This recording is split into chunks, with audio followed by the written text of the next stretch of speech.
Welcome. Today we're getting together as a group for the first time to talk about being coaches for lean and the expansion of lean and lean capabilities across the organization. This is the first time that everyone's going to have a chance to meet. We're going to do some introductions with each other. We're going to learn about what are the background of lean that we utilize within iPro and where we are in today's state. And then we're going to talk about what capabilities we need to build our skills to be effective coaches for the organization. Thanks, and I hope we'll have a little fun along the way. So it's my understanding that you're all coaches now, in addition to your other work. You're leading coaches in some way. Is that your belief? I believe so. Anybody got any dissenting views on that? I mean, that's my understanding of why you're here, right? Yes, we are. Perfect, thank you. Somebody confirm that. So, the question is what do we need to do as coaches? What do we need to learn? What do we need to figure out? And this is like the first time this coach group is getting together, right? So, for those of you that don't know me, my name is Chris Vogel. I work for a company that is doing consulting from a lean perspective with iPro. We've been working with you for coming on 2 years in December. We've done several model cells or Kaizen in a couple, 4 different areas. We've done some management training. We've done some Lean 101 training. And now the organization is kind of moving forward through the maturity model and pushing towards some additional trainings, and has made the commitment and committed you on your behalf to becoming coaches or more support experts over time for people that are trying to make the lean transition and trying to build these skills and trying to move down the maturity model with their departments and kind of going more broad in the organization. One of the things that I talk about to a lot of organizations and work with them from a programmatic perspective is that you need to have a group of people internally that can help other people, that have a little more time to dedicate to understanding how this all works, and able to coach other people and help them build their skills, and to teach them things that they don't have time to go out and research. And so that is, that's your new job, in addition to your old job. In case your old job wasn't interesting enough, this one will make it even more interesting. And we'll have some fun with it. So this is the first time, it's my understanding, and I don't know that we have everyone here. I think we're short a few people. It seemed to me there's like 20 people that are participating in this. That you've had the chance to get together. What I wanted to do beyond some introductions is I wanted to talk a little bit about what a coach does and what a lean coach needs in order to be a lean coach. And we'll talk today about what's happening inside your organization and what you might need to start helping with right away. And then additionally, how we sort of fill up what we need to do and what we need to learn in order to be good coaches, in order to help support the organization. So we have a very loose agenda, which we're going to develop deeply here today. But we're going to do something right away. That's going to be fun and interesting. But I need everyone in the room to pair up with somebody else right now. You need to choose who your swim buddy is. Not you, Lewis. You're busy filming. You can pair up with me if you feel the need. So everybody needs to pick. Everybody pick a partner for the next 10 minutes. Just one partner. I need pairs of people. So who's your partner? You two are together. Sounds good. You're together. You two. We're going to do a little exercise here. It's going to take a total of 10 minutes, okay? I'm going to be timing it. So the whole thing is going to be a total of 10 minutes. You're each going to have 5 minutes. So one partner has 5 and the other partner has 5. And you have an objective in the next over this 5 minutes each is you have to teach the other person something. Okay? So you have to, something that you're particularly good at or interested in or something, you have to do a knowledge transfer to the other person in 5 minutes and teach them to do something. What about, No. you got the child? Come back as a group, please. What did you learn? So I asked Heather to just give me something very simple so I don't faint. I don't be the one, be the patient. But she kind of teach me the basic of cleaning a wound, which I never paid attention to. And then you have to wipe away not over the wound, but wipe away from the wound. Then we started getting into the burn unit, and then that's when Chris called it over. So I was kind of happy. Great. Learned some useful life skills there. Well, Kevin tried to explain to me the different belts in a car, and I learned about the serpentine belt. Oh, I was like, okay. I mean, I didn't know how to change a tire, basically. So I'm still a little confused about it. And, so maybe more to learn, but you learned something about the belts under the hood of your I car. didn't realize there's so many different ones. So many different ones. Great. Anahita taught me about ballroom dancing, the nonverbal cues associated with it, the leadership roles that change within it during a certain dance that I never knew anything about. And then she linked it to this idea of leadership and not necessarily management, but how, typically as a leader you want to be followed and you have a lot of good rapport with the people who follow you. And that same type of thing happens in dance where you have this mutual respect for one another, and it was very interesting. Great. I learned how to ride a motorcycle. 5 minutes. So, Yeah, Fast learner, Steve. I never heard the engine in here, but Yeah. are we going to get a demonstration? absolutely not. All right. Well, great. So a very simple exercise. One of the most important tenets about lean. People think lean is tools and the use of tools in order to change processes. The more time I've spent with lean over the years and management, so I've made a career over the last 30 years of managing processes, people, departments, parts of organizations, parts of very large organizations, and then more focused on helping other organizations transform the lean. It's all about building capabilities in people. The tools are easy. Anybody can learn a tool. Anybody can teach a tool. But building capabilities in people is the core tenet of the survival of lean in any organization. So I joke all the time, and sometimes with your leadership, that if we do our job right working with you, we won't have a job with you. Because we need to teach you how to do this yourself and make it part of your culture in your organization. That's the key to success with lean. So what does work? What does work is getting people to take accountability to build the skills to make change in their own processes, which is why we take the approach of coaching. So we bring tools, and we can be a surrogate for getting work started while people don't have any knowledge of the tools or the systems or the principles.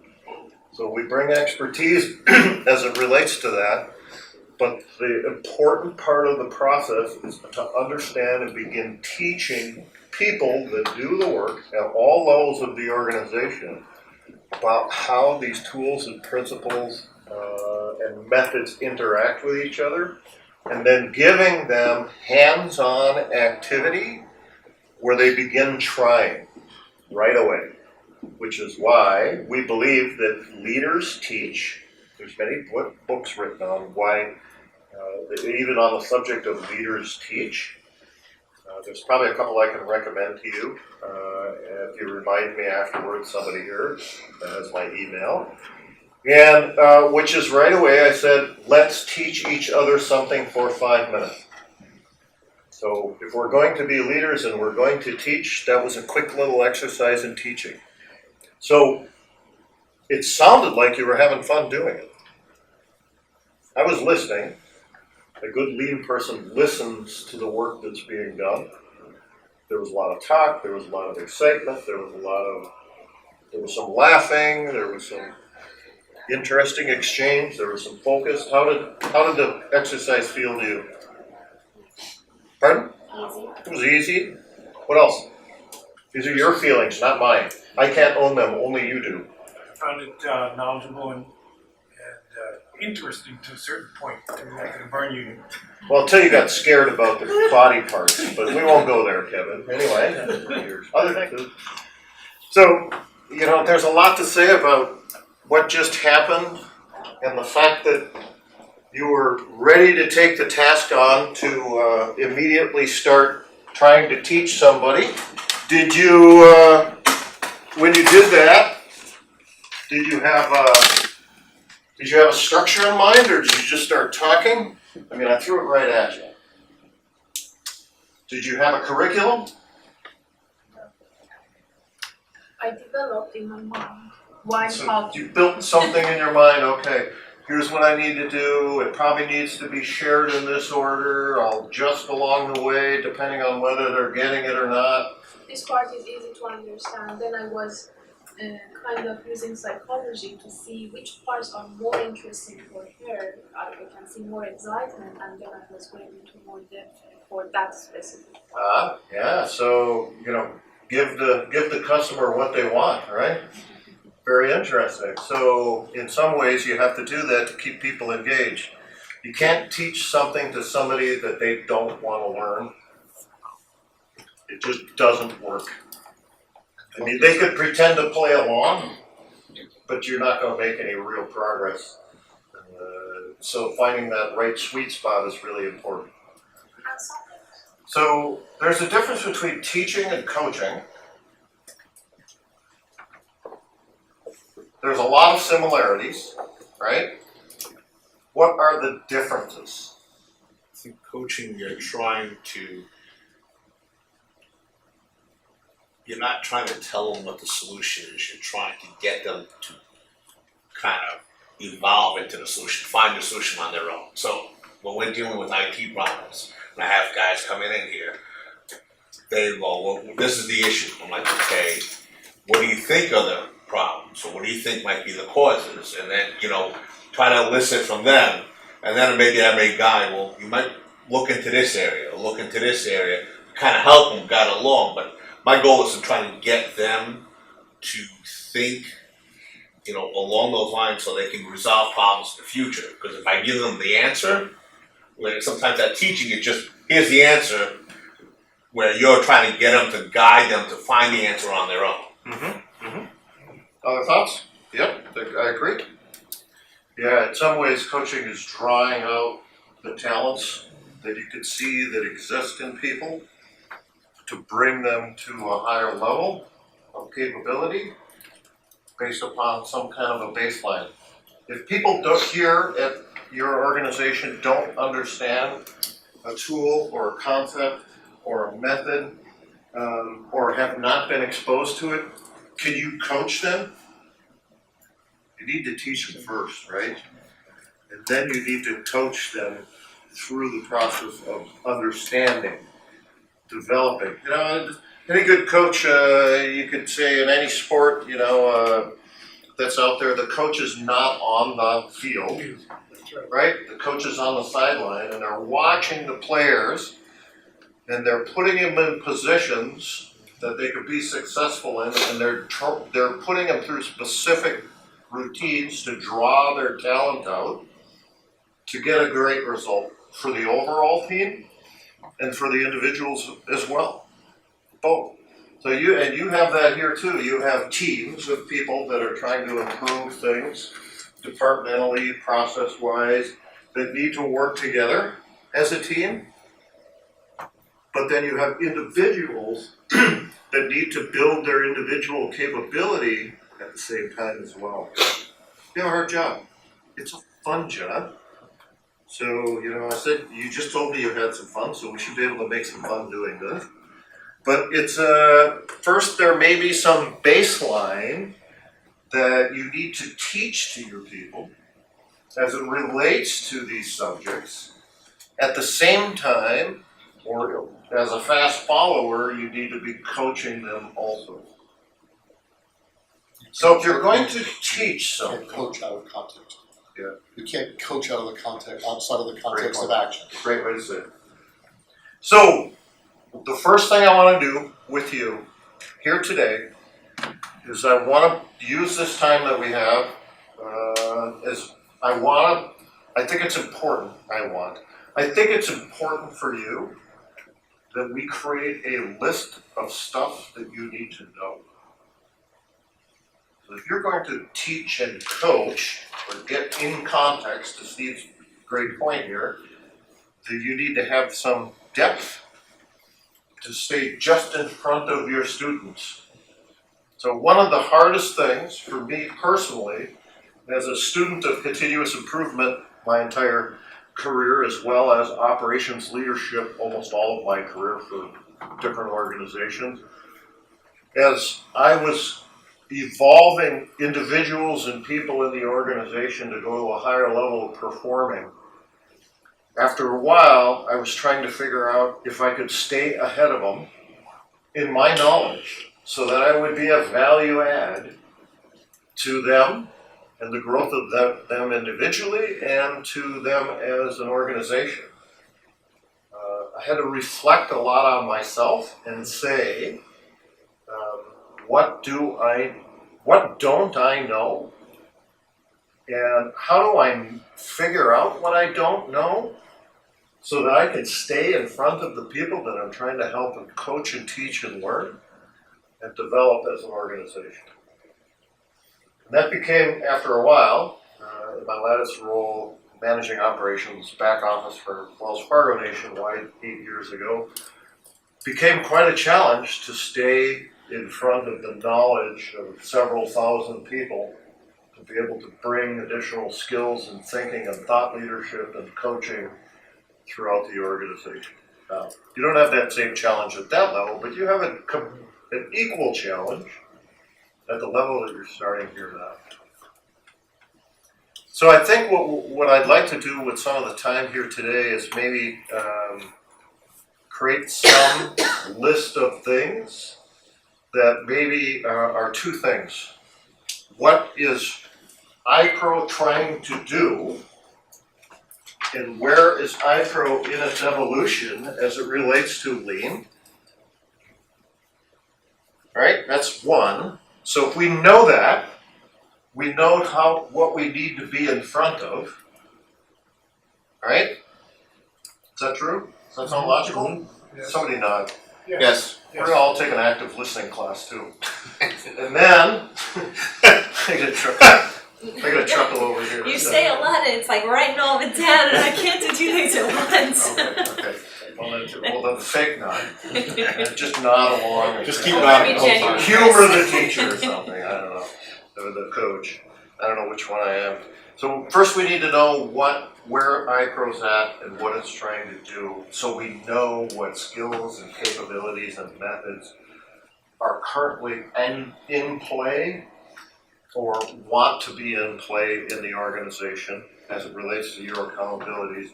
And then the second part of that is, what do we need to learn as it relates to those things to stay ahead of it, right? To be good coaches, to be teachers and coaches. Okay, so let's figure out what you need to be a coach of.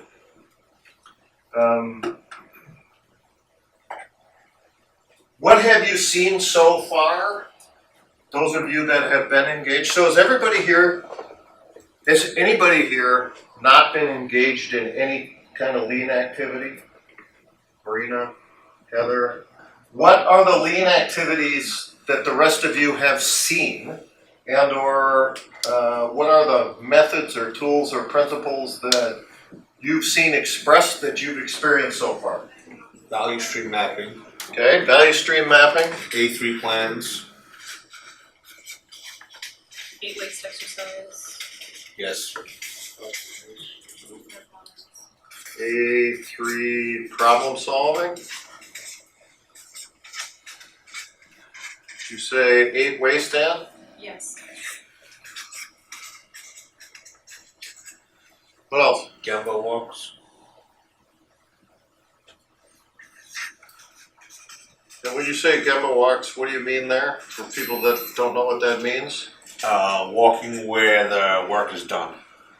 Yep, It's kind where of- the work is done, experiencing that in some way. There's a definite pattern and discipline to doing Gemma walks. That's something that you just want to talk about starting here, so that you need to know about what that means. It's not just wandering around, poking at things. But good. What else? Huddles. Huddles. Huddles and huddle boards. Two different things related.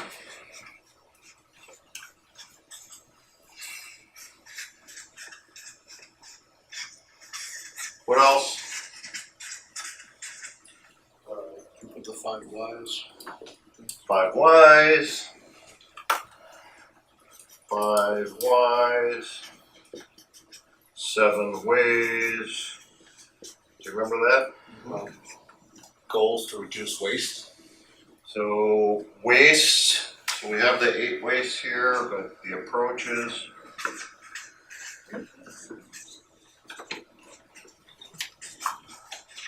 Well,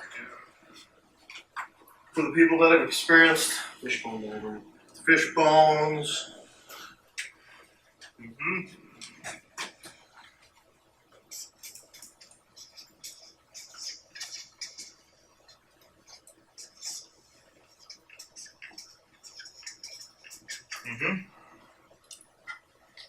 Then, while as the process is going, we're doing measuring, we're doing visual representations of is it, Visual performance. is it working? Is it not working? Are we going toward the goal? Are we reached the goal? Are we going away from the goal? Kind of that red green type of thing.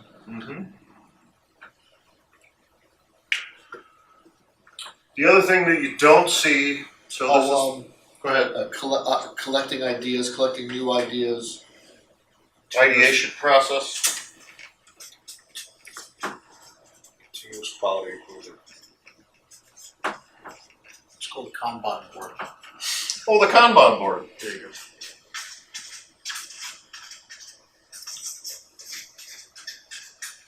Or Kanban process. Something they also throw around in technology these days. Unfortunately, I don't know the origin of how that was created, but whatever. So there's a laundry list of stuff here already, right? That some people like Heather are like, I don't know what all these words are. Or maybe I heard them briefly, or maybe I experienced them somewhere along the way. Pardon? Do you know what the huddles are? Sure. Sure. Do you know what the routine is for that? How long it's supposed to take? What roles people play? Yeah, new to it. Right. So there's kind of depth in all these different things, and this is a collection of like sort of tools with some approaches mixed in here. What is iPro trying to do right now? And if we can pin that down a little bit against with maybe some of the things that have been done. So maybe I just need to recap a little bit since I've been here since the beginning and talk a little bit about what I've seen, where you've been, and where I think you're going, and then you can tell me a little bit more if you have other ideas about where you're going. So in the evolution of Lean overall, there is work at 3 levels in every organization. Okay? There is work for people that do the work to improve the work. There is work for the mid-layer of management who basically manage the flow of work on an ongoing basis every day, and the people that do the work. Then there's the senior leadership team, which is accountable for the strategy and the goals of the organization. In a lean organization, all 3 of them have work to do to improve their work. So there's some core philosophies here around, everybody has accountability to prove their work at all levels in the organization.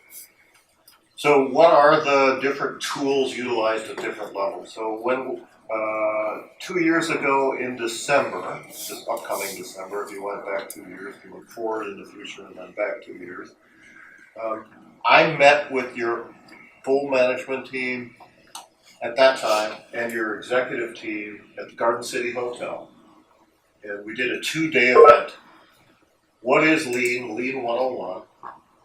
And we did an exercise, and I used a lot of examples to say, if you're going to change or transform your organization, here's where you'd want to go. We did an assessment of where your continuous improvement skills are, because there's no such thing as you don't have any. People have been problem solving for a long time around here.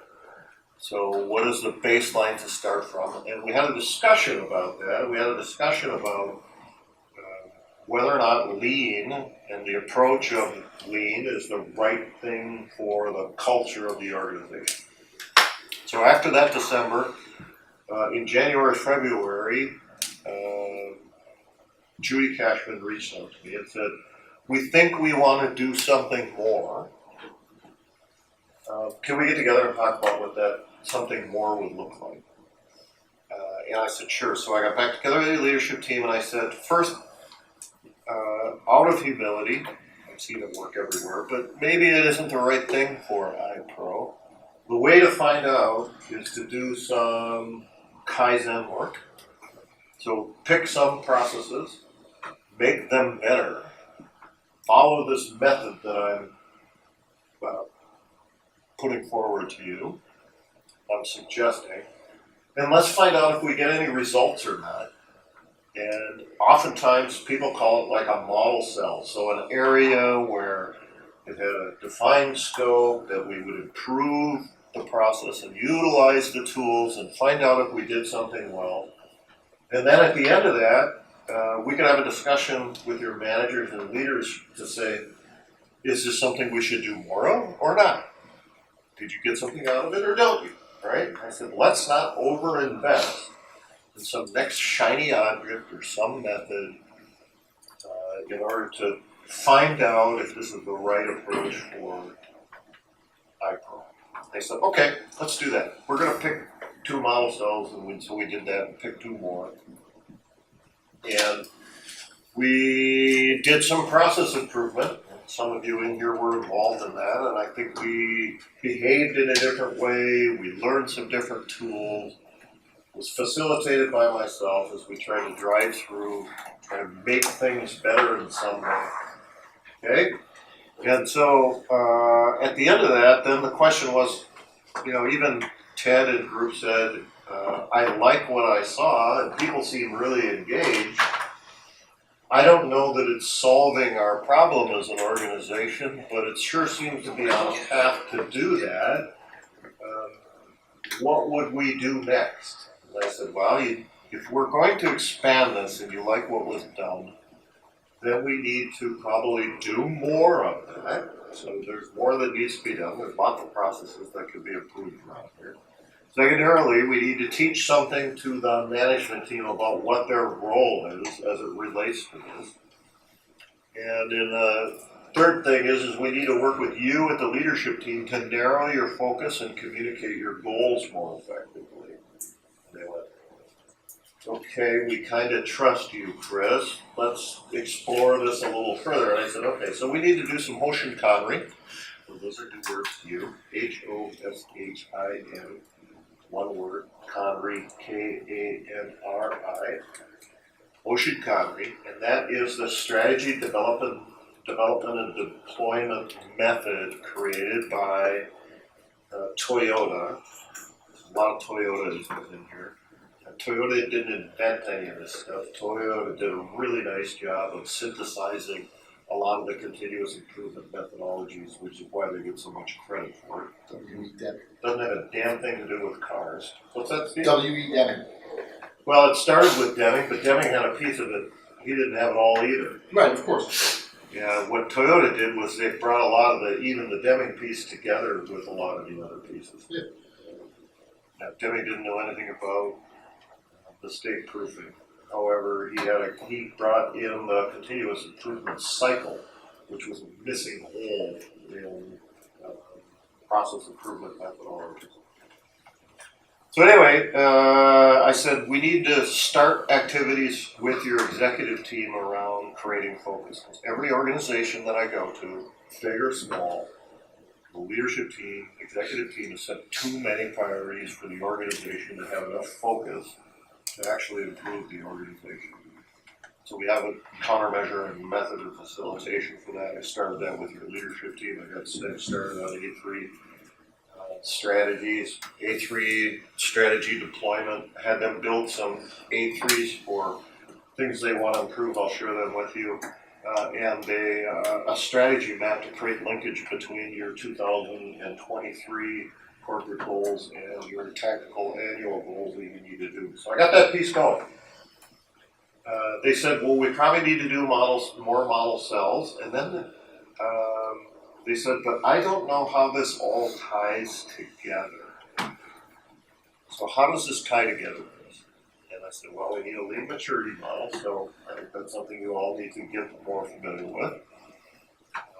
For iPro, I supplied several different examples of that, and I think we formed one that was good for your culture. And then I said, why don't we take the leadership team on a tour of a mature lean organization? And so I arranged with a company called Intermountain Healthcare of Salt Lake. And their last leadership offsite, the executive team went out to Salt Lake to meet with their board and go through all their stuff. And I went out and I arranged a hands-on Gemba tour of Intermountain Healthcare. And I worked with Intermountain Healthcare for them to customize their standard tool to not just show process improvement, but to show the linkages across the lean management system between the work of improvement and strategy deployment at the leadership level. And so we went on this half-day tour. I did some prepping with the executive team and the board members before, and then we went into the operation and saw how it ran. We had their chief medical officer and their head lead person for their whole system, which is a very, very big system, take us through and explain to your leaders how this works. And we went experientially through performance boards on this Gemba Walk tour. And then afterwards we did a big debrief, and your leadership team said, oh, I see what you've been saying, Chris. This is kind of interesting. Sometimes there's no substitute for seeing, which is something I think we should quite frankly get on your agenda. So if I was to manage you as a group of coaches and I worked here, I would be arranging to take you to go see what good looks like. So you'd have the opportunity to see that firsthand. Since that's not my responsibility, and I don't know what your budget constraints are, you may want to just do a lot of YouTube research around the lead management system and huddle boards, and a lot of good video out there, real life stuff. Somewhat of a surrogate or in person. But they came back after that and they said, I think I get it. And I see how these huddle meetings and the structured huddle interaction and the performance board are the linkage for bringing all of this systematic stuff from the daily work back to the corporate thing. We need to do that. And I said, good. I was hoping you'd see that. So after that, and starting yesterday in the morning and the afternoon, seems like a year ago already, I started helping teach how we're going to get performance boards stood up in the organization. So there's a couple of things that are going to happen in my estimation. So the leadership team is going to continue to work on their strategy deployment and narrowing their focus and their communication around that. And that's why these KPI meetings are happening over here. So the linkage of the goals to the key performance indicators across the organization to make sure that we have the mechanical metrics that are going to take a long time to come together, the mechanical metrics of bringing together the corporate goals, the daily work that's done around the key performance indicators. It's also a requirement in order to have the performance boards show the reality of how we're improving or not improving. Okay, so they want to have Gemba walks, huddle meetings, and performance boards across the organization. And my suggestion to your leadership team was that all the performance boards, or 90% of the performance boards that we meet at iPro at all locations, get started and in place in any level of maturity, probably low, by the end of this year. So there's going to be a great proliferation of performance boards across your organization if you follow through on what we talked about with your executive team, which I expect you to do. Which is, to me, says one of the high priorities for you is to understand what's behind the performance boards, but then also the purpose and how they're used, because that's going to be an immediate thing. The huddles themselves, which is why I drag some existing performance boards in here. And some of the people in the group, like Dominic and Ann and Steve and others, have been part of huddle meetings and have been practicing and developing their performance boards, which is an evolutionary process. Starts terrible, gets done over and over again. Dominic, right? You're nodding your head up and down. This is the evolution, but it's the evolution of learning and coaching, just like anything else. There are some organizations, some big 5 consulting firms that say, I give you a direct recipe for performance board, everybody do it just this way, and they deploy it across very big organizations. Guess what happens? Works for a while, gets everybody involved, right? 2 years later, nobody understands the purpose of it, it's not their board, and it just fades off and say, that was a fun, shiny object to chase. And so people have to tolerate my method, which is we need to build the skills in the people, and they need to struggle with the development of it while they're getting coached, such that we get the true value out of it, and it becomes a core tenet of the organization rather than somebody said do this, so I'm going to punch the list and make sure that I play along and wait for this to fade off like every other thing that came along. So that's not the approach we're taking. So in the next, towards the end of the year, there's going to be a lot of activity around performance boards and huddles. In a lot of that, people are not going to know why they're doing it. There is also a philosophy here that we're going to act our way to a new way of thinking versus think our way to a new way of acting. So my suggestion to iPro is don't worry about the quality of the boards, get everybody started. Let's start making a meaningful stumble forward, and it's going to be outside of everybody's comfort zone. Yesterday I had half the full management team in here, I got the other half after lunch today. I had them start making performance board, and they were almost all words, and everybody struggled with the concepts and the quadrants. And I'm sure there were people thinking, why don't you just tell us what to write? And they were completely out of their comfort zone. They don't like doing things that are more speculative here, but that's what we wanted. This is from a coach perspective. We're going to learn to play soccer. First, we're going to do ball handling drills over and over and over again until we create the muscle memory. And then we'll start talking about fine tuning where we need to go. But we can't just watch videos of people playing soccer and say, I get it. And we can't just say, you kick the ball once into the net, okay, that's how you win the game, I'm good. We gotta practice, practice, practice, and the only way to practice is not have somebody do it for you. So, performance boards are gonna be a key item here. The problem with performance boards is what's behind the performance board, what's on the performance board, what is the purpose of the performance board, what is the information on the performance board. Dominic, Yes. there's a lot of stuff that's behind the performance board that we built up to put on there, right? Both in learning and information and everything else.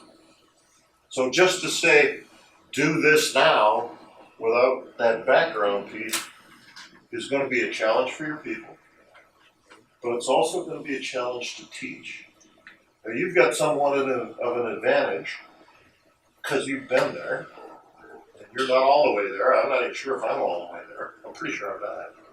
The more I know about this, the less I think I know. But the fact is your board's right there. You know, how many iterations did it take to get to that board? I don't know if they were distinct iterations as. How many indistinct? It evolved into that, and it's still not very good in my opinion, but it's gotten much better. Yeah. But you know what I mean when I say what's behind performance, what's behind quality, what's behind people. And if you look at some of the other boards where they talk about purpose and target, you know where a lot of that stuff is coming from. That I said we need to put on there. You need to all know that in some way. We're gonna get out and we're gonna figure out, we need to do an exercise around performance board yourselves. The only way to learn is do it yourself. And I think having a performance board for the coaches is a really, really great exercise for us to start on. So as a team, with a set of objectives and a way and goals and that we try to do, we can use it for ourselves. And I think we can develop from that perspective your skills while you're doing it and maybe coach others. But that's going to be important. The other thing in the next few months is going to be sometime after the performance boards are in place, then there's going to be structured Gemba walks by management. Go from performance board to performance board to help coach, teach, and develop for the organization, and they're just barely getting started on what that is and what those skills they need for that. So there's a lot to be said there. And so, meanwhile, we're additionally going to start a couple more model cells. That's what I hear from your leadership team. The teams aren't identified, but that is an opportunity for people from this group, maybe not everybody, but people from this group to co-facilitate some of that and to start to build their skills in what we've been trying to teach you as an organization as it relates to getting from one step to the next. And that is not just a bag of tools. There is also a very, very disciplined facilitation approach to this and requirement for skills as it relates to that. So if you look behind performance, it says on time, to standard. What are those measurements? How do we set standards? How do we measure standards? Oh, nobody said anything about standard work over there. But we spent a lot of time on standard work, didn't we, Dominic? And how that plays. And you aren't utilizing it well here yet. You're just in your infancy stage at iPro. If you look behind here, it's about people, their availability, cross-training. It's really about workload balancing and communication in this area. So what do you know about inventory management? So does everybody here have inventory? Some way, shape, or form. You say, well, what are you talking about, Chris? We don't make blenders here. Inventory is any bundle of work that you have to do. In our world, it's a list of tasks. So when was the last time you measured your work inventory? Yes. Well, I've been working with you a lot on inventory. I did, How last can time. you measure that? I don't know. That's what we need to figure out. But we need to change our thinking that says there is the more transactional the work is, the easier it is to measure. So manufacturing inventory is easy to measure. We go to shelves and we count stuff. If you go to an accounts payable department, it's much more transactional. You could say, I have this many invoices that need to be paid. I have this many people. It should flow first in, first out. You can start to measure. When you go to your Medicaid area, you could say, we have this many files we have to review with the doctors, so the doctors have to review, and this many we have to approve. It's more transactional. But for other people, even what we try to do is make everything as transactional as we can. So this says in the HICCUP process, in Dominic's process, says initiate contact with providers. There's a trigger that creates this action to start. Okay, initiate contact with providers, so we can measure how many contacts need to be done in what time frame. That's inventory.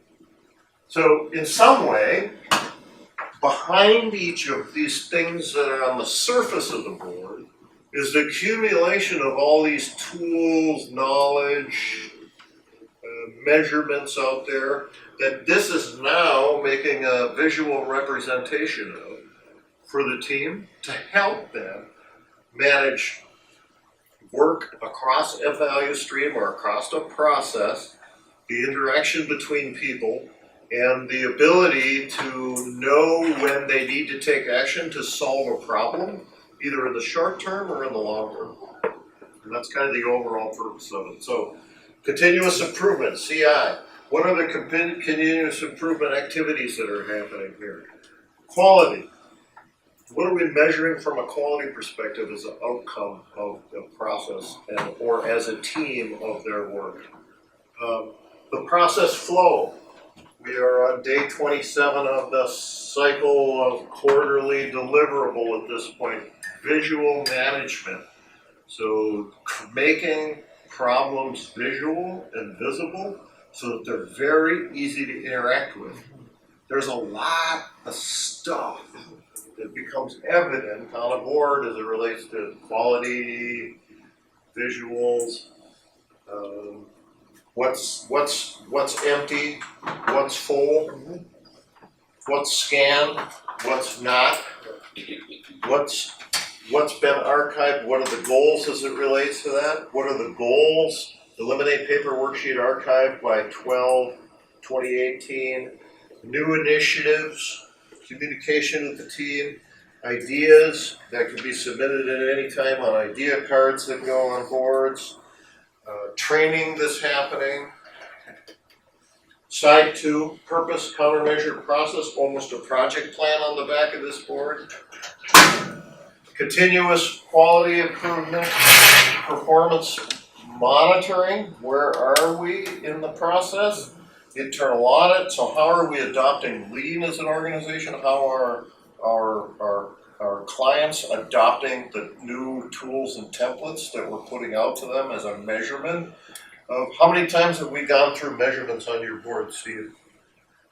To redo them? Yeah, it doesn't. Doesn't. I mean, yeah, with you, but even on our own, dozens of times, continuing to.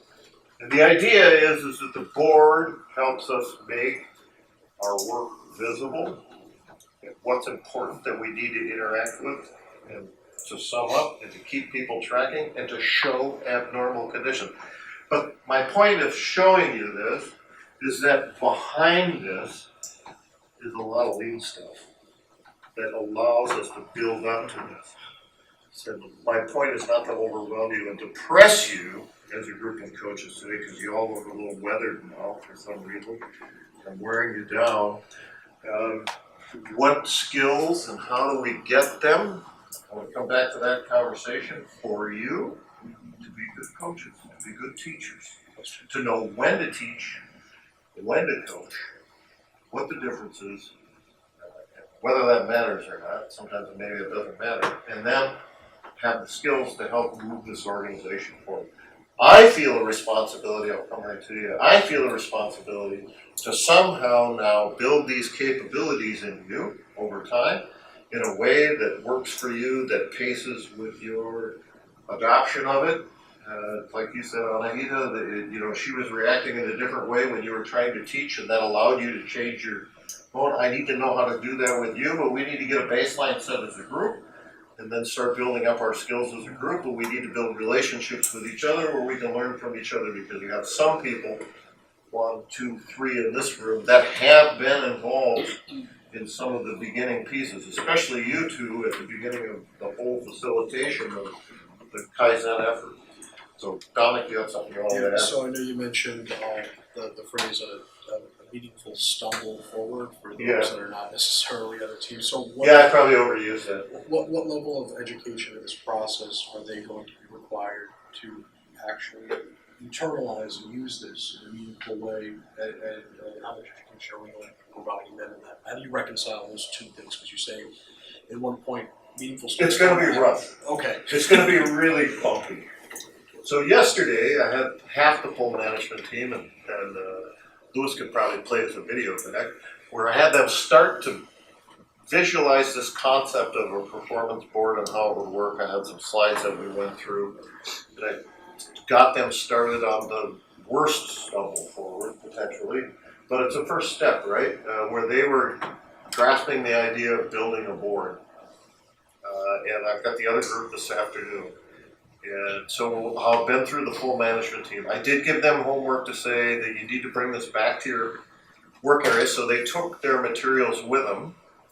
And so we cut sheets, and everybody had a fake performance board like this, and they had the 4 quadrants, and then we have meetings scheduled in mid-October, where I'm gonna come back and do an additional follow-up to try and get them engaged in it.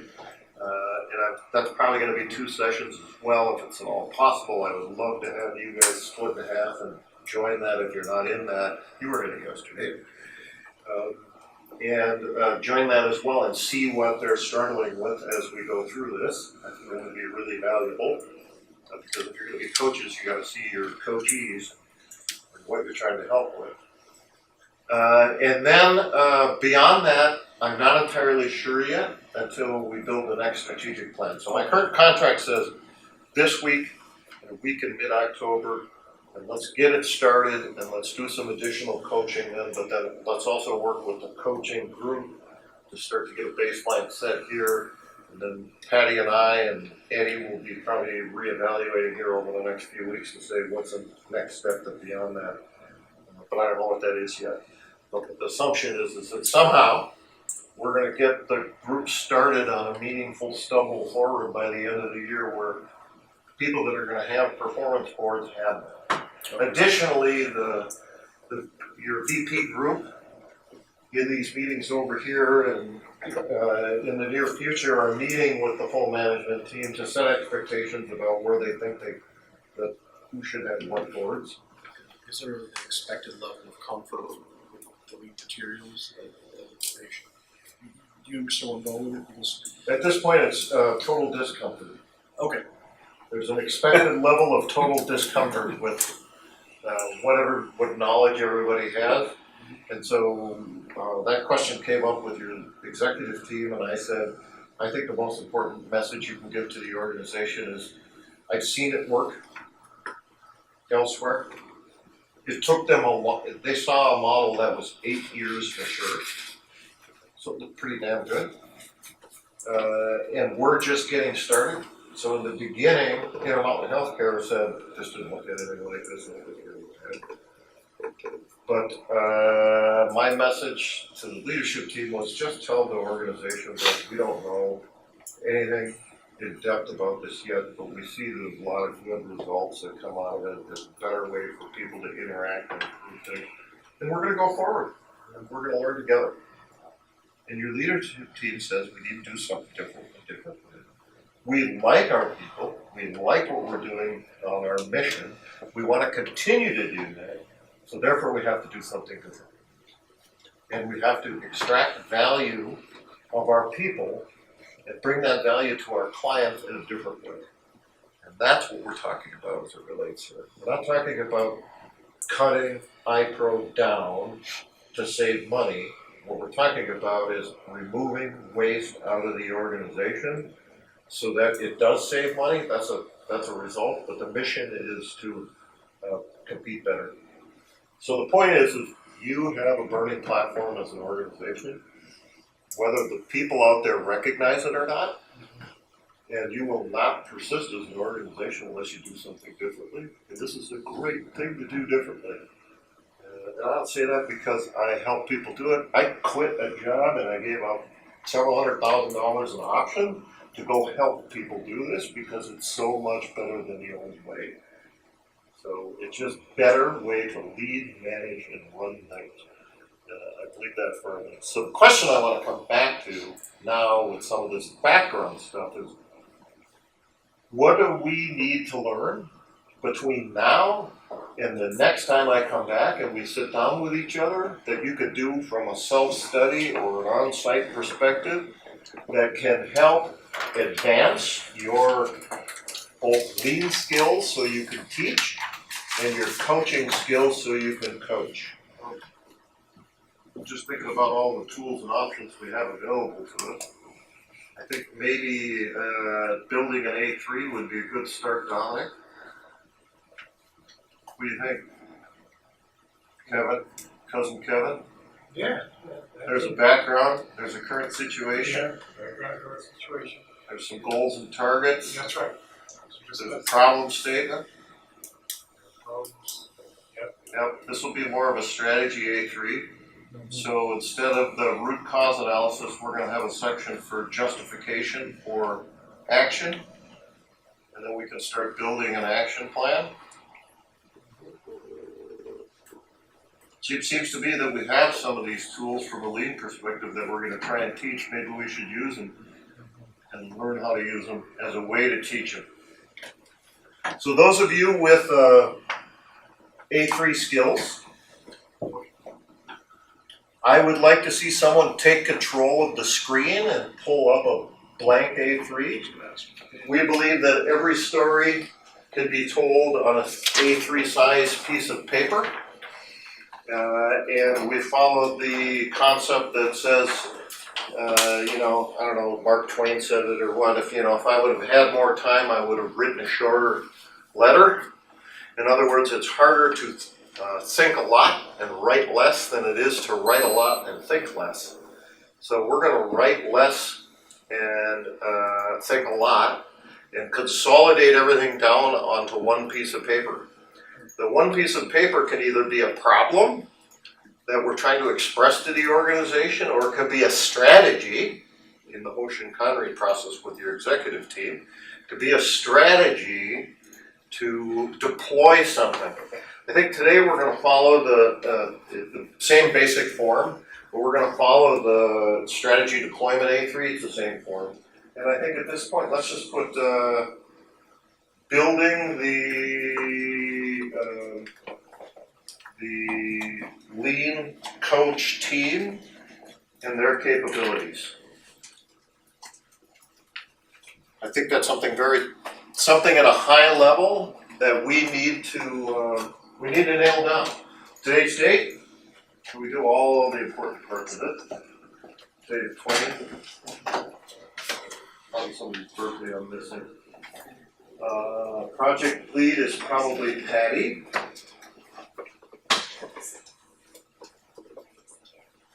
And functional approver is probably Patty. She's not the project lead. I don't know who the project lead is. It's really kind of all about them.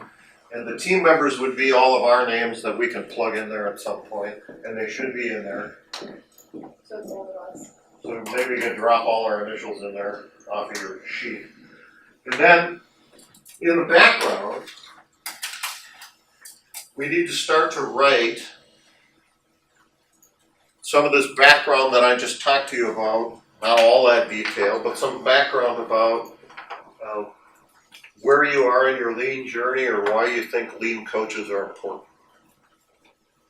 And so that's generally what we would have in the background section. Additionally, in the current situation, so the background is something along the lines of, iPro's been pursuing lean now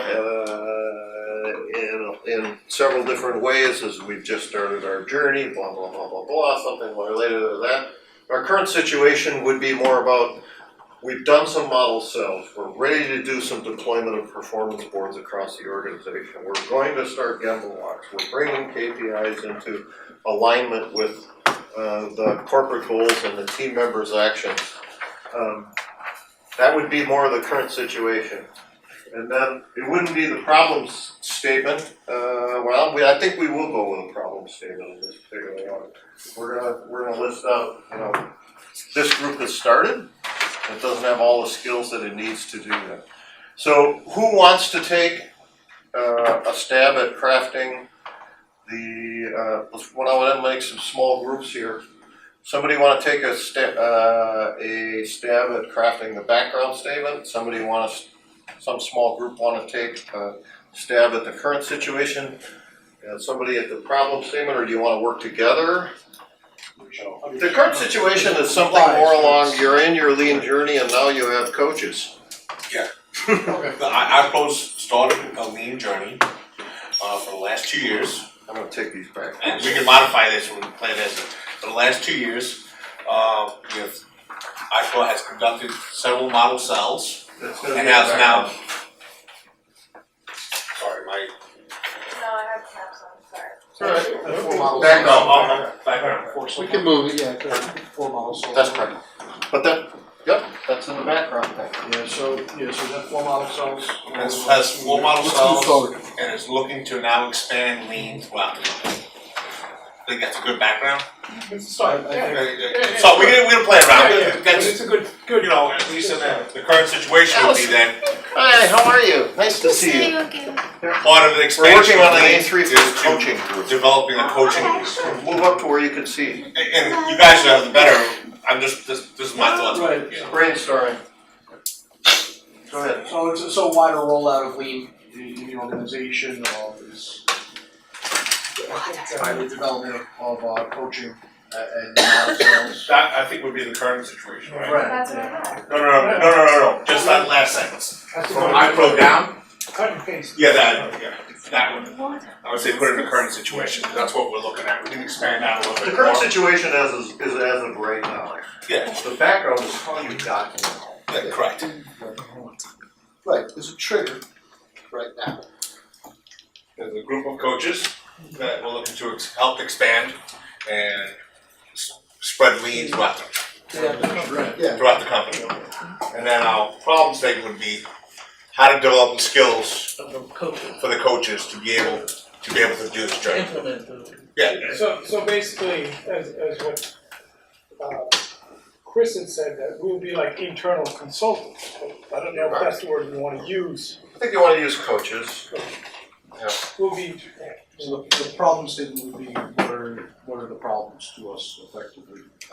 Let's go to what you were just talking about around, you need both skills in lean and you need both skills in coaching. Yep. And right now, that's a gap related to the current A3 that you're crafting here. Yep. So if we could stay focused on that for this exercise, I think that's gonna be really valuable. More I than think, let's not worry about saying management hasn't told us what we need to do yet, because I think they're working on that. So let's let that evolve. Meanwhile, we should be evolving our skills and our capabilities. And that's what I'm hoping that we can create a focus on here. Right now, we'll just do a lot of words. Do we wanna, I'm just like whatever. Do we want to Yeah, put some goals and It's targets? to start. These always start rough. The people that have done them know it. I guess goals and targets are Not to be individuals. competent lean coaches, right? To have the knowledge, whatever body of knowledge is necessary to perform what we're being tasked with. Increased competency in lean skills. Right.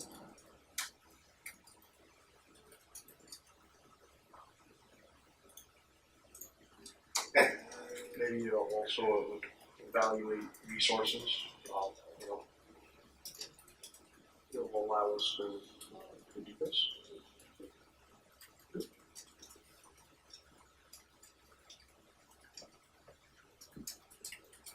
No, Chris, did we figure out? Can you slide over, just from one of the A3s, instead of the root cause, what were we gonna do, justification? Justification for action. Yeah, justification. So instead of root cause, which is justification. That's correct. So let's get some justifications in there. Just reasons for what was it? Justifications for action. Because on the right side, we're gonna suggest what we need to do to solve the problem. But the justification is, the reasons we need to solve the problem.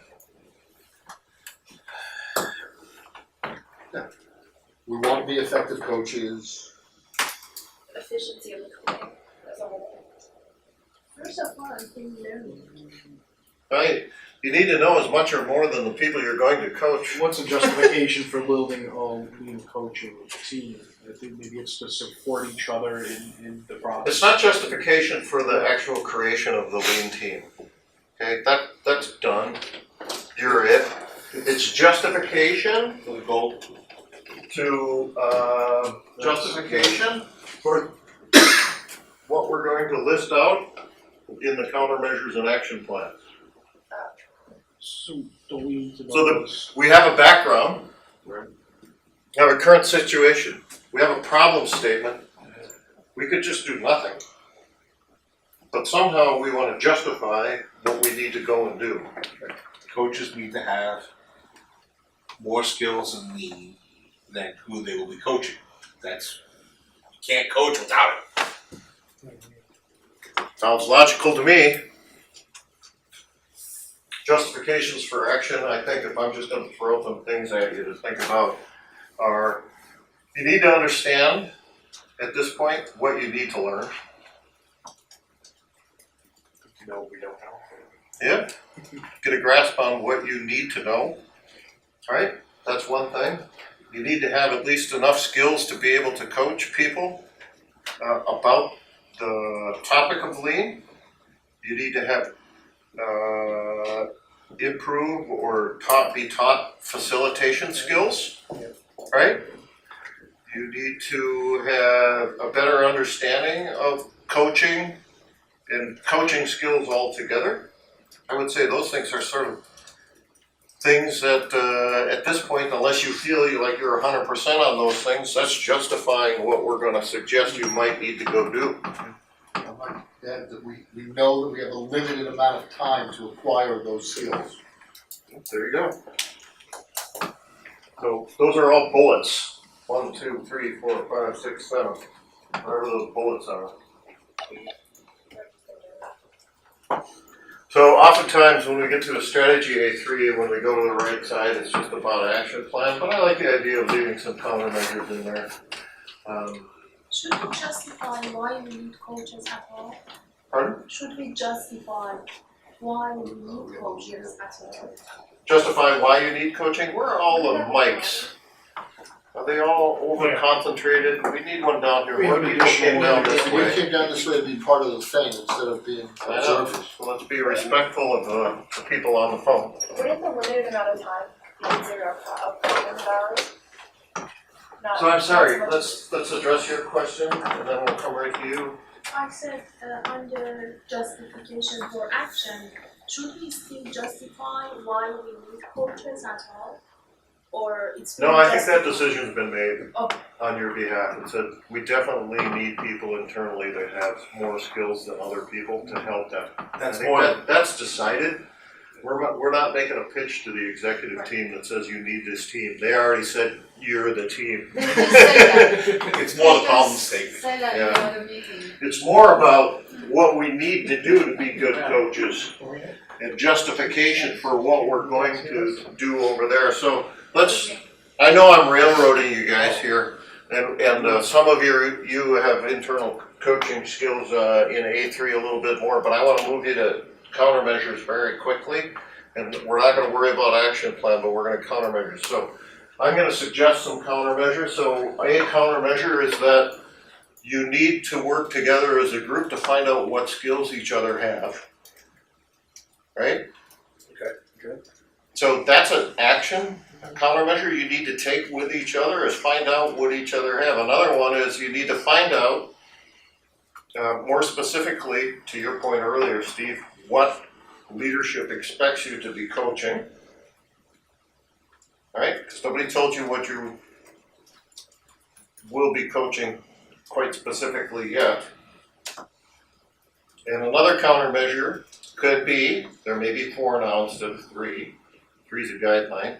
Another countermeasure might be you need to self-assess what skills you have or create individual development plans for you as individuals about what you need to learn and do.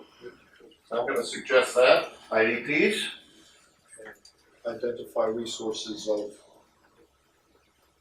learning. And that's not a countermeasure, but So in an individual development plan, you would say, here's my gap and here's how I propose to fill it. Yeah.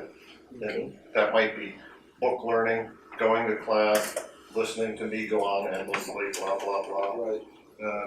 Find a Hopefully, local meetup, find do a, we work together as a collaborative team to bring each other's skills, practice with each other? There could be a lot of things as an IDP. What's another countermeasure? Do we see a mature organization or suggest that as a countermeasure? That's a countermeasure. Listen, right now we're just brainstorming. Yeah, okay. So go see what good looks like somewhere else.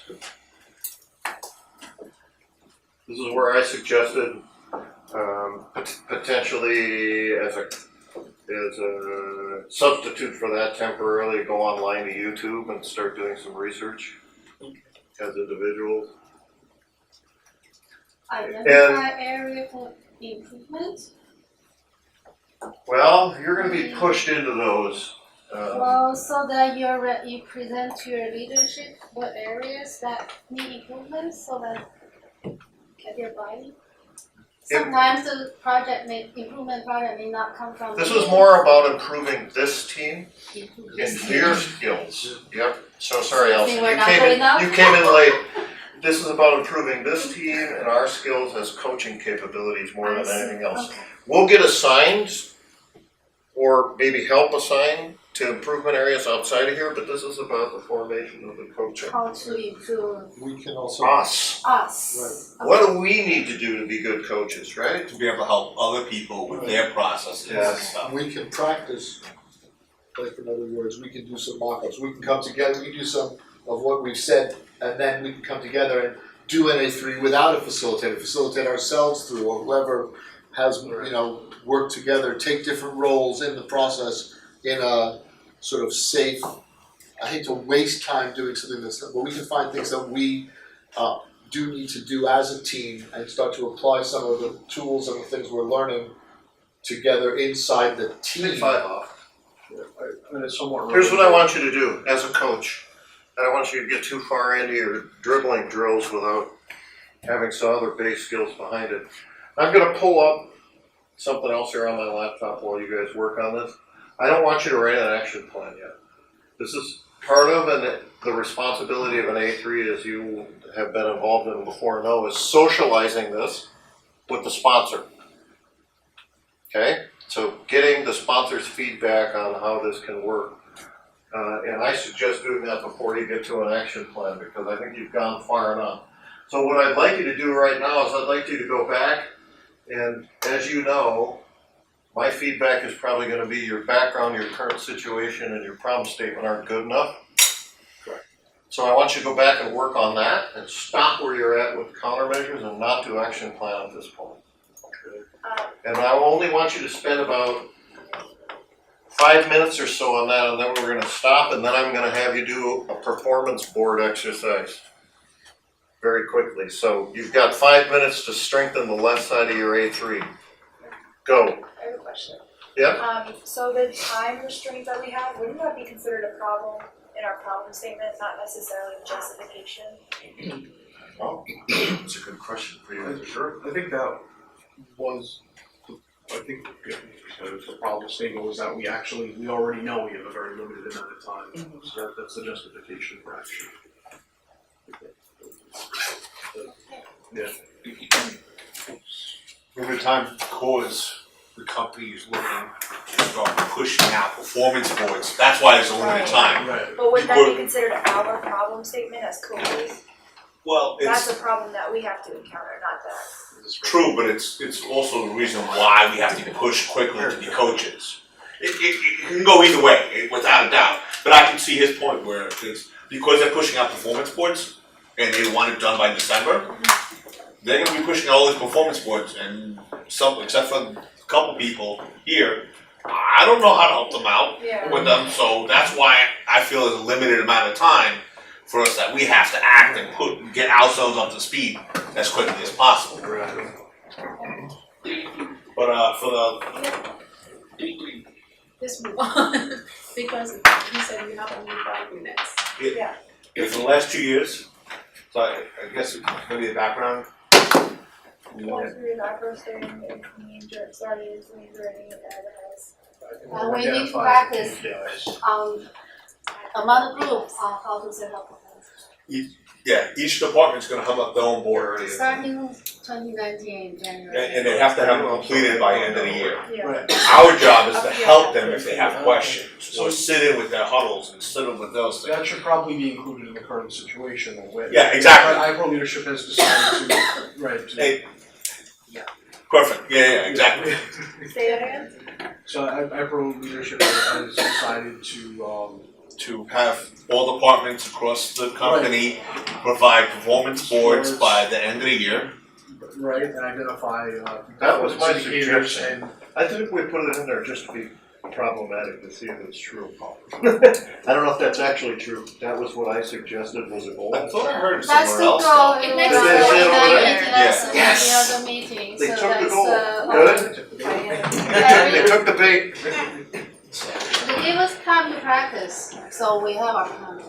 Right. Okay. Good, we got them started. About That's January, awesome. starting January 2019, that's going to be Right, but just as a reminder, like the A3 doesn't boil the ocean, the A3 is specific to this, which is building the lean coaching team and the capabilities, so we're looking at, we're here on the, Right.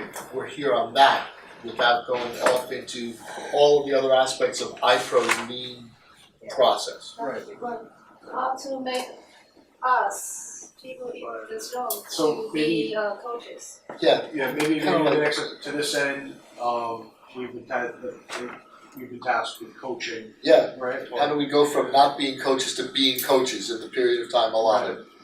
Sort of where we're at. Might wanna put one thing that maybe, because of this push to performance boards, that means there will be a lot of people seeking information on how to. Yes. And which is where the desire to have a coaching team, to be able to give these people resources. That's kind of reading into the intention, you know, I don't want to speak for whoever's making that decision, but it does make sense, right? Yeah, So, I think they're trying to look to give resources, I think, they're not gonna have Chris come in here and work with every single department, Exactly. so it's kind of, and we learn as we go, we're gonna make mistakes, and my expectation, at least from what I've told everything, it's gonna be very, very rough road, so we may come back and say, we tell somebody, oh, this, maybe, guide them, and then realize, yeah, I didn't do such a good job, we gotta come back, you might need to go this route a little bit better, or something along those lines. Yeah. So, And so but we've captured like some really good stuff, I think, I don't know whether it belongs here, but the other thing that we talked about earlier in maybe its background is the idea of the changing competitive landscape that IPRO finds itself in, et cetera. I don't know whether that's an important piece of Leave it with background. But then, so now, problem, I think that may be. yeah, so I think we've got some good things, and we also have the advantage now of having Patty in the room, who's our sponsor, Yes. so we can start to maybe start to communicate, maybe somebody would like to start to communicate to. How did the meeting go? Good. We had a meeting with full management to let them know what we're doing about the huddles and visual management, and then let them know that we're continuing to train them and the coaching staff so that we can get going. That's pretty good. Well, I think we do have one advantage here, since although Chris is not here every day for us, however, he did train 4 model cells over the past year. And then there are 4 performance boards up and running, and they're all very successful. So if we need to get experiences, want to improve ourselves, we can visit their huddle boards. We can even join their huddle once or twice to see how they. definitely, we So I haven't, think that will help. And just so everyone's really comfortable with this, I will be developing a very kind of customized approach to training and mentoring everybody so that you have plenty of support So between your departments, with your leadership, and specifically for you in the coach's role, you don't feel like you're off on your own. So I'll be working with you. We'll be also working as a coaching community and learning from each other, sharing best practices. But there'll be a lot of support, so you're really not kind of thrown out there trying to figure I it out. actually wanted to suggest that since we have you, even if we have limited time with Chris, we can have more sessions Yes. for training, like We are gonna have, I'm gonna be scheduling a lot of training sessions over the next couple of weeks, how to just so that. answer Jenny? conflicts, Yes. how to Jenny? Yeah, we're gonna communicate on Jenny, but we're actually gonna host training sessions internally, just us, to really talk about all that, exactly what you're talking about. So you feel comfortable in the role, you know how you're working in that facilitation mode and really supporting your departments in terms of what they're doing. We are really jumping in and we're learning by doing, and it's not gonna all look the same. It is gonna feel a little messy and look a little messy, but it's gonna work because we're doing it, and we'll evolve as we're doing it. And this couple of months, from September through December, is really intended as our kind of learning, experimentation, get comfortable period. So there's a lot of forgiveness over what it looks like and how it feels until we all get into a groove, kind of working together and understanding all of our respective roles, what it looks like and how it works. And so there'll be lots of supports. You're not finished today in trouble. so you will be our coach.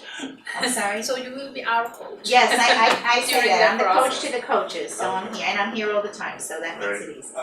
So I think you've got enough information here to kind of get started. One of the homework pieces I think I'm gonna set for this group is to say, you folks need to get together and collaborate in some way under some schedule, under Yeah. Patty's direction to say, we need to evolve this a little further. Part of what we've talked a lot about is what skills does this group need in order to be able to coach effectively, so they can hold up a board and say, do it like this, but if they don't know what's behind it or what's in it, then it gets to be a much bigger challenge. And so, go ahead, Heather. What do you recommend for, I mean, like I said, I'm coming in technically green to the lean concept. I've heard about it, I've seen some models because with Medicare.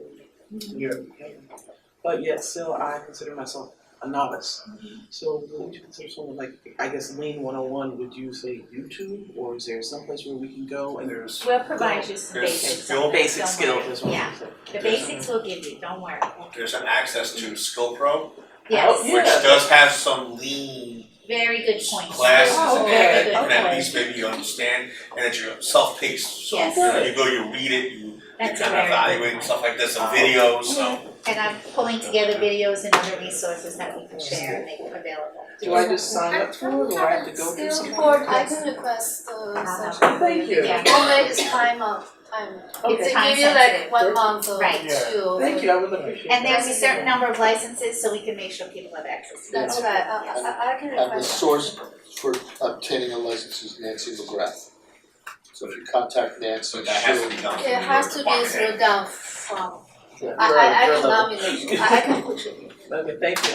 Can we have a list of these like resources? Skill Pro. Yes, gonna be putting all of that on Jenny. Yeah, that Yes. would be great because some of them I don't really know. Actual slides themselves. I put the slides up already, they're on here.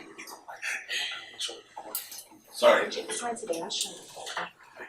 All of that I'll put on Jenny, and any requests you have, just send to me, we'll continue to add things there, okay? Thank you. We're not done. I know. So I just forwarded to Marina a subset of our day 4 Kaizen work, which is oftentimes pushed into day 5 and 6. It talks about visual management and performance board. So, can we get a verbal that people can see this remotely? Yes, I can see it. Okay, so Yeah. I think I'm gonna ask Marina to share this with everyone or send it to Patty so that everyone can have a copy of this afterward.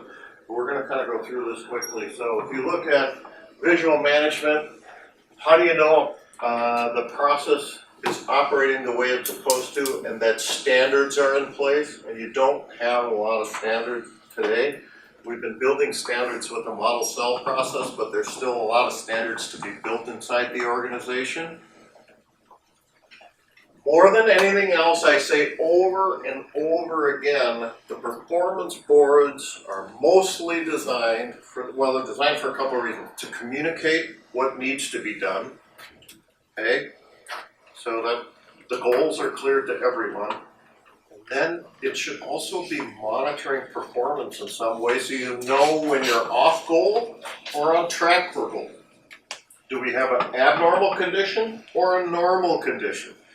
And if it exposes to us a normal condition, then we as a group at the performance board can talk about what we need to do to take us back into the standard condition. That is really the overall purpose. Know what the goal is, be able to know if we're ahead or behind in what we're trying to do, whatever it is, and take action at a huddle to get us back on track if we're behind and get us back to standard. And then we could use it for a lot of other things, communicating, bringing up ideas, continuous improvement stuff, but really the main focus is keep us on tracking on that. What happens in a lot of our office environments is that we get behind, there's some report that's run, 3 months after the condition happened that got us behind, somebody sends us and says, go fix that. And the condition has changed significantly, or it's already bad things have happened for a long time, maybe not that bad, but you know, the condition persisted for a long time. So if you go up, scroll up just a little bit, please. These are examples of like areas you can see in the board. And you can look at this over more deeply when you have a chance. This is part of what you're going to be coaching people to. This is a really great board. It's a very mature board. Look at this, now look over here. You have the same level of information? No. Does it matter? No. No. And yesterday, what did we see yesterday for performance boards? All right, everything. We saw some paper on the walls with X's on them and a bunch of words.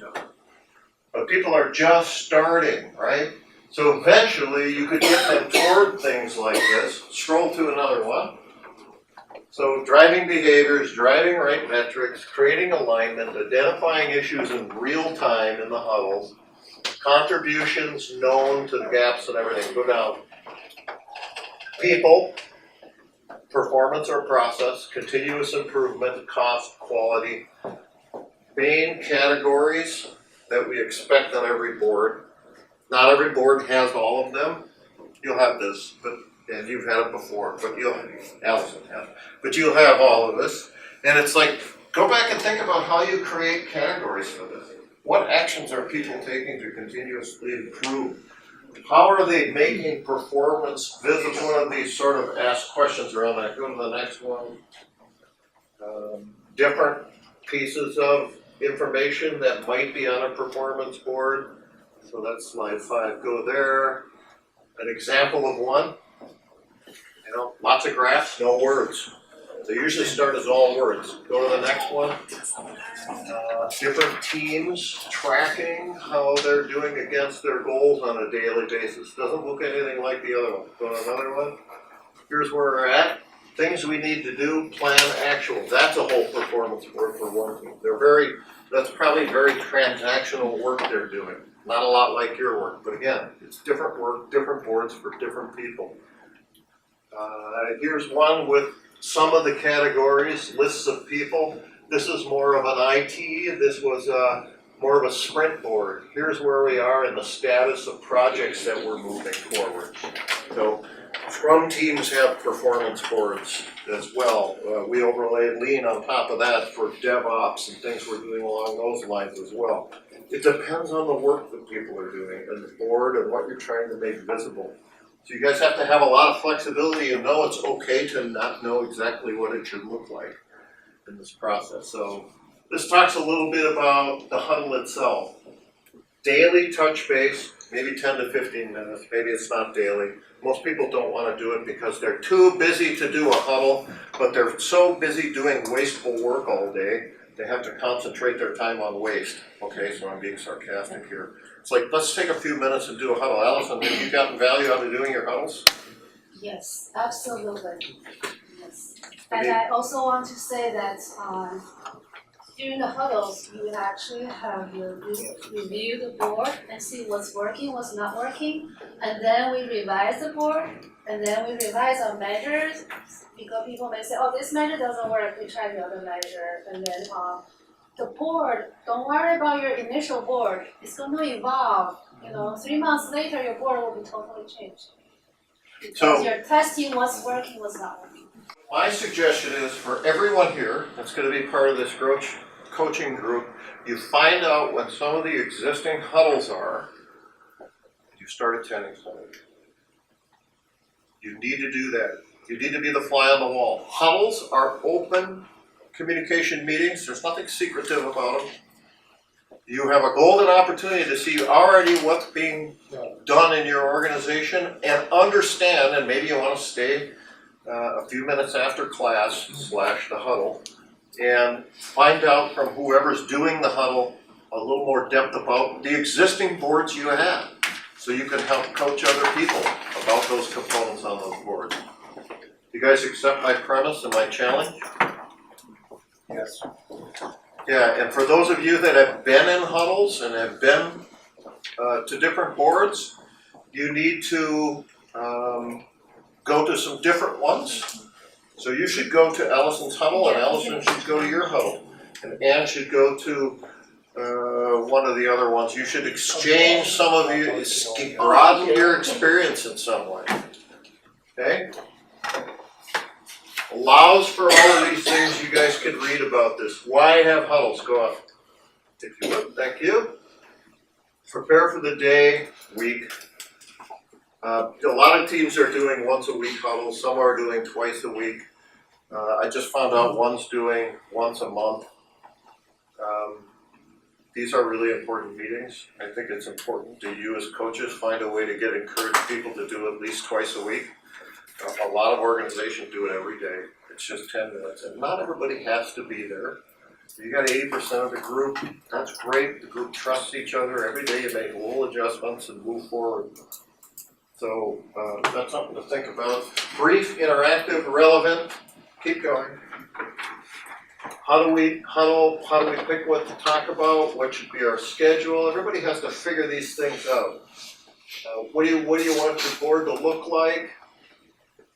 People, deep dive on people. Here's things that go there. So each one of these pages is a little more information about each one of the things that we expect. And this is part of a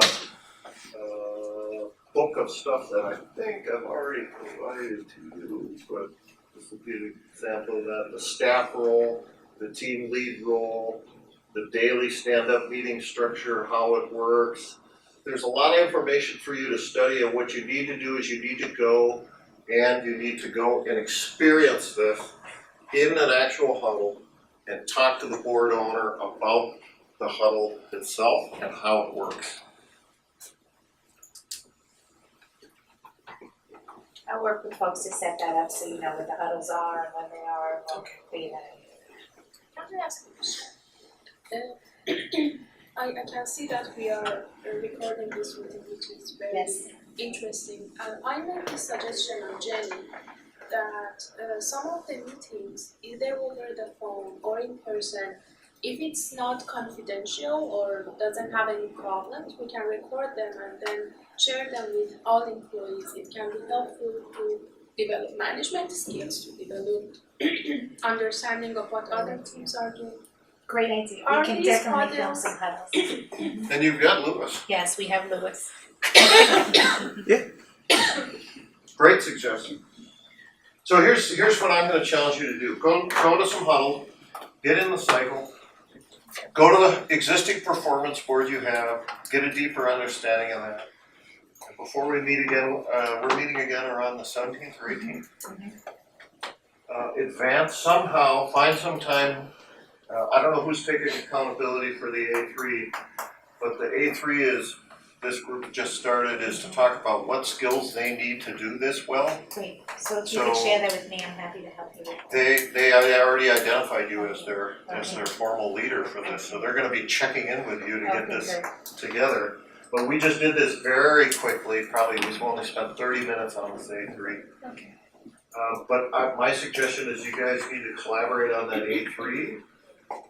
And then if possible, you know, as you're working through that collaboration and keeping